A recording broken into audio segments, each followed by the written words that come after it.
ಈ ಬಾರಿ ಅಭಿಮನ್ಯುವಿಗೆ ಮಿಸ್ ಆಗಿದೆ ಜಂಬೂ ಸವಾರಿಯ ವಿದಾಯ. ಯಾಕೆಂದರೆ ಗಜಪಯಣದಲ್ಲೇ ಬೀಳ್ಕೊಡುಗೆ ಕೊಟ್ಟಿದೆ ಅರಣ್ಯ ಇಲಾಖೆ. ವೀರನ ಹೊಸಹಳ್ಳಿಯಲ್ಲಿ ಗಜಪಯಣದ ವೇಳೆ ಅಭಿಮನ್ಯುಗೆ ಬೀಳ್ಕೊಡುಗೆ ನೀಡಲಾಯಿತು. ಜಂಬೂ ಸವಾರಿ ನಿಶಾನೆ ಆನೆ ಆದರೂ ಮಾಡಿ ಅಂಥೇಳಿ ಒತ್ತಾಯ ಕೂಡ ಕೇಳಿ ಬರ್ತಾ ಇದೆ. ಅಂಬಾರಿ ಹೊತ್ತು ಸಾಗದೇ ಇದ್ರೂ ಪರವಾಗಿಲ್ಲ, ಅಟ್ಲೀಸ್ಟ್ ನಿಶಾನೆ ಆನೆಯಾಗಿ ಆದರೂ ಅಭಿಮನ್ಯುವಿಗೆ ಅವಕಾಶ ಕೊಡಿ, ಗೌರವ ಸಮರ್ಪಣೆ ಆಗಲಿ ಅಂತ ಹೇಳಿ ಕೇಳ್ಕೊಂಡಿದ್ದಾರೆ ಜನ. ಒಂದು ರೀತಿಯ ಅಭಿಯಾನ ಕೂಡ ಆರಂಭಿಸಿದ್ದಾರೆ. ಆನೆಗಳ ಗಲಾಟೆ ನಿಯಂತ್ರಣಕ್ಕೂ ಕೂಡ ಅಭಿಮನ್ಯು ಸಹಕಾರಿಯಾಗ್ತಾನೆ. ಸೊ ಈ ನಿಟ್ಟಿನಲ್ಲಿ ದಸರೆಗೆ ಅಭಿಮನ್ಯುವನ್ನು ಕರ್ಕೊಂಡು ಬನ್ನಿ ಅಂಥೇಳಿ ಮೈಸೂರಿಗರು ಅಭಿಮನ್ಯು ಬೇಕು ಅನ್ನುವಂಥ ಒಂದು ಅಭಿಯಾನವನ್ನು ಕೂಡ ಆರಂಭಿಸಿದ್ದಾರೆ. ಸತತ 6 ಬಾರಿ ಅಂಬಾರಿ ಹೊತ್ತಿದ್ದಂಥ ಅಭಿಮನ್ಯು ಆನೆ, ಆದರೆ ಈ ಬಾರಿ ವಯಸ್ಸು ಕೂಡ ಆಗಿರೋದ್ರಿಂದಾಗಿ ಬೇಡ, ಈ ಬಾರಿ ಬೇರೆ ಆನೆಗಳಿಗೆ ಈಗ ಅವಕಾಶ ಕೊಡೋಣ ಅನ್ನುವಂಥ ಒಂದು ನಿಟ್ಟಿನಲ್ಲಿ ಈಗ ಅಭಿಮನ್ಯುವನ್ನು ಕೈ ಬಿಟ್ಟಿದ್ದಾರೆ.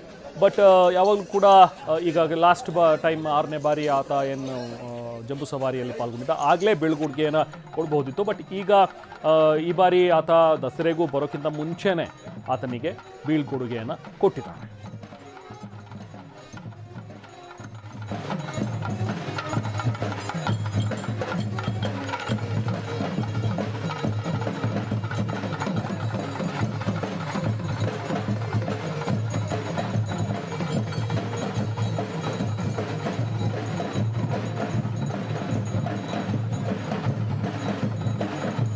ಸೊ ಅಟ್ಲೀಸ್ಟ್ ನಿಶಾನೆ ಆನೆಯನ್ನಾಗಿ ಆದರೂ ಕರ್ಕೊಂಡು ಬನ್ನಿ ಅಭಿಮನ್ಯು ಬೇಕು ಅನ್ನುವಂಥ ಒಂದು ಅಭಿಯಾನವನ್ನು ಕೂಡ ಈಗ ಮೈಸೂರಿಗರು ಆರಂಭಿಸಿದ್ದಾರೆ. ಈ ಬಗ್ಗೆ ನಾವು ಪ್ರತಿನಿಧಿ ರಾಮ್ ಅಭಿಮನ್ಯು ಆನೆ ಬಳಿಯಿಂದನೇ ಒಂದು ಪ್ರತ್ಯಕ್ಷ ವರದಿ ನೀಡಿದ್ದಾರೆ.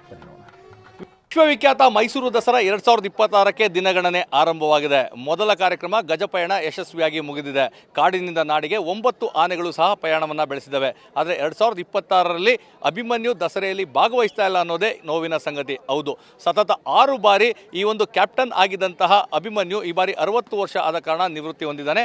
ನಾನೀಗ ಆ ಒಂದು ಏನು ನಾಗರಹೊಳೆ ಅಭಯಾರಣ್ಯದ ಹೆಬ್ಬಾಗಿಲು ವೀರನ ಹೊಸಳ್ಳಿಯಲ್ಲಿದ್ದೇನೆ. ನೀವು ನೋಡ್ತಾ ಇರ್ಬೋದು ಅಭಿಮನ್ಯು ಆನೆಯನ್ನು 2020ರಿಂದ ಸತತವಾಗಿ 6 ಬಾರಿ ಏನು ಜಂಬೂ ಸವಾರಿಯಲ್ಲಿ ಚಿನ್ನದ ಅಂಬಾರಿಯನ್ನು ಯಶಸ್ವಿಯಾಗಿ ಹೊತ್ತು ಸಾಗಿದಂಥ ಅಭಿಮನ್ಯು ಈ ಬಾರಿ 2026ರ ದಸರೆಯಲ್ಲಿ ಭಾಗಿಯಾಗ್ತಾ ಇಲ್ಲ. ಆತನಿಗೆ ಬೀಳ್ಕೊಡುಗೆ ಕೊಡಬೇಕು ಅಂತೇಳಿ ಗಜಪಯಣದಲ್ಲಿ ಆತನನ್ನು ಕೇಂದ್ರ ಬಿಂದುವನ್ನಾಗಿಸಿಕೊಂಡು ಇವತ್ತಿನ ಪೂಜೆಯಲ್ಲಿ ಭಾಗವಹಿಸೋದಕ್ಕೆ ಅವಕಾಶ ಸಿಕ್ಕಿತ್ತು.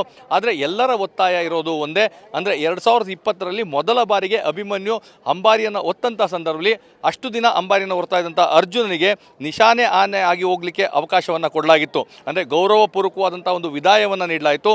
ಕೊನೆಯ ಜಂಬೂ ಸವಾರಿ ಆತ ಭಾಗಿಯಾಗ್ತಾ ಇದ್ದಾನೆ. ಜನರಿಗೆಲ್ಲ ಆ ವಿಚಾರ ಗೊತ್ತಿತ್ತು. ಕೊನೆಯ ಬಾರಿಗೆ ಅರ್ಜುನನನ್ನು ಎಲ್ಲರೂ ಸಹ ಕಣ್ತುಂಬಿಕೊಂಡಿದ್ರು. ಅದೇ ರೀತಿಯಾಗಿ ಸತತ 6 ಬಾರಿ, ಯಾಕಂದರೆ ಅಭಿಮನ್ಯು ಆನೆ ಒಂದು ಆನೆಯಾಗಿ ಯಾರೂ ಸಹ ನೋಡೋದಿಲ್ಲ, ಸಾಕಷ್ಟು ಭಾವನಾತ್ಮಕವಾದಂಥ ಸಂಬಂಧವನ್ನು ಮೈಸೂರಿಗರು ಹೊಂದಿರುವಂಥದ್ದು. ಇದೇ ಕಾರಣಕ್ಕಾಗಿ ಈ ಬಾರಿ 2026ರ ಜಂಬೂ ಸವಾರಿಯಲ್ಲಿ ಅಭಿಮನ್ಯು ಆನೆಯನ್ನು ನಿಶಾನೆ ಆನೆಯಾಗಿ ಕರ್ಕೊಂಡು ಬರಬೇಕು, ಕೊನೆಯ ಒಂದು ದಸರಾದಲ್ಲಿ ಆತ ಭಾಗವಹಿಸ್ತಾ ಇದೆ ಅಂತೇಳಿ ಜನರೆಲ್ಲ ಕಣ್ತುಂಬಿಕೊಳ್ಬೇಕು ಅನ್ನೋ ಒಂದು ಒತ್ತಾಯ ಕೇಳಿ ಬರ್ತಾ ಇರುವಂಥದ್ದು. ಈಗಾಗಲೇ ಅರಣ್ಯ ಇಲಾಖೆಗೆ ಈ ಬಗ್ಗೆ ಸಾಕಷ್ಟು ಜನರು ಒತ್ತಾಯವನ್ನು ಮಾಡಿದ್ದಾರೆ. ಅರಣ್ಯ ಇಲಾಖೆಯ ಮಾಜಿ ಸಚಿವ ಈಶ್ವರ್ ಖಂಡ್ರೆ ಸಹ ಪತ್ರವನ್ನು ಬರೆದಿದ್ದರು. ಅಂದರೆ ಅಭಿಮನ್ಯು ಆನೆಗೆ ಒಂದು ಗೌರವಪೂರ್ವಕವಾದಂಥ ವಿದಾಯ ನೀಡಬೇಕು ಅಂತೇಳಿ. ಹೀಗಾಗಿ ಅರಣ್ಯ ಇಲಾಖೆ ಇವತ್ತು ಗಜಪಯಣದಲ್ಲಿ ಆತನಿಗೆ ವಿದಾಯ ಹೇಳುವಂಥ ಕೆಲಸವನ್ನು ಮಾಡಿದರೆ, ಆದರೆ ಆತನಿಗೆ ಯಾವುದೇ ಭಾರ ಹೊರುವಂತಹ ಕೆಲಸ ಮಾಡಿಸದೆ ವಿಶ್ವವಿಖ್ಯಾತ ಮೈಸೂರು ದಸರಾ ಜಂಬೂ ಸವಾರಿಯ ಒಂದು ಕಾರ್ಯಕ್ರಮದಲ್ಲಿ ಆತನನ್ನು ಸಹ ಕರೆದುಕೊಂಡು ಬಂದರೆ ಖಂಡಿತವಾಗಿಯೂ ಸಾಕಷ್ಟು ಸಹಕಾರಿಯಾಗ್ತದೆ. ಮುಂದೆ ಒಂದು ವೇಳೆ ಆನೆಗಳು ಏನಾದ್ರು ಅಲ್ಲಿ ಗಲಾಟೆಯನ್ನು ಮಾಡಿದ್ರೆ, ಅಂದರೆ ಬೇರೆ ಆನೆಗಳು ಗಲಾಟೆ ಮಾಡಿದಂಥ ಸಂದರ್ಭದಲ್ಲಿ ಅತ್ಯಂತ ಯಶಸ್ವಿಯಾಗಿ ಆತ ನಿಯಂತ್ರಣ ಮಾಡ್ತಾನೆ. ಯಾಕಂದರೆ ಈಗಾಗಲೇ ನಮ್ಮ ರಾಜ್ಯ ಮಾತ್ರವಲ್ಲ, ಮಧ್ಯಪ್ರದೇಶ ಸೇರಿದಂತೆ ಬೇರೆ ಬೇರೆ ರಾಜ್ಯಗಳಿಗೆ ತೆರಳಿ ಯಶಸ್ವಿಯಾಗಿ ಕಾರ್ಯಾಚರಣೆಯನ್ನು ಮಾಡಿ ಪ್ರಶಸ್ತಿಯನ್ನು ಸಹ ತನ್ನದಾಗಿಸಿಕೊಂಡಿದ್ದಾನೆ.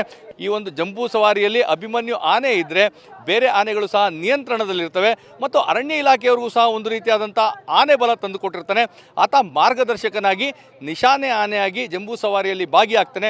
ಇದಕ್ಕೆ ಖಂಡಿತವಾಗಿಯೂ ಅವಕಾಶ ಮಾಡಿಕೊಡಬೇಕು ಅಂತೇಳಿ ಸಾಕಷ್ಟು ಜನರು ಒತ್ತಾಯವನ್ನು ಮಾಡಿದರೆ ಮುಂದಿನ ದಿನಗಳಲ್ಲಿ ಇದು ಅಭಿಯಾನವನ್ನು ಸಹ ಮಾಡುವಂಥ ಹಂತಕ್ಕೆ ತಲುಪ್ತದೆ. ಹೀಗಾಗಿ ಅರಣ್ಯ ಇಲಾಖೆ ಅಧಿಕಾರಿಗಳು ಇದನ್ನು ಗಮನ ಹರಿಸಬೇಕು. ಜಂಬೂ ಸವಾರಿ ಮೆರವಣಿಗೆಯಲ್ಲಿ ಭಾಗವಹಿಸೋದಕ್ಕೆ ಮಾತ್ರವಲ್ಲ, ಅದು ಯಶಸ್ವಿಯಾಗಿ ಯಾವುದೇ ರೀತಿಯಾದಂಥ ವಿಘ್ನಗಳಿಲ್ಲದೆ, ಯಾವುದೇ ರೀತಿಯಾದ ಸಮಸ್ಯೆಗಳಿಲ್ಲದೆ ನಡೀಬೇಕು ಅಂತ ಹೇಳಿದ್ರೆ ಅಭಿಮನ್ಯು ಆನೆ 2026ರ ಜಂಬೂ ಸವಾರಿಯಲ್ಲಿ ಭಾಗಿಯಾಗಬೇಕು. ಕೊನೆಯದಾಗಿ ಆತನ ನೋಡಿ ಜನರು ವಿದಾಯವನ್ನು ಹೇಳಬೇಕು.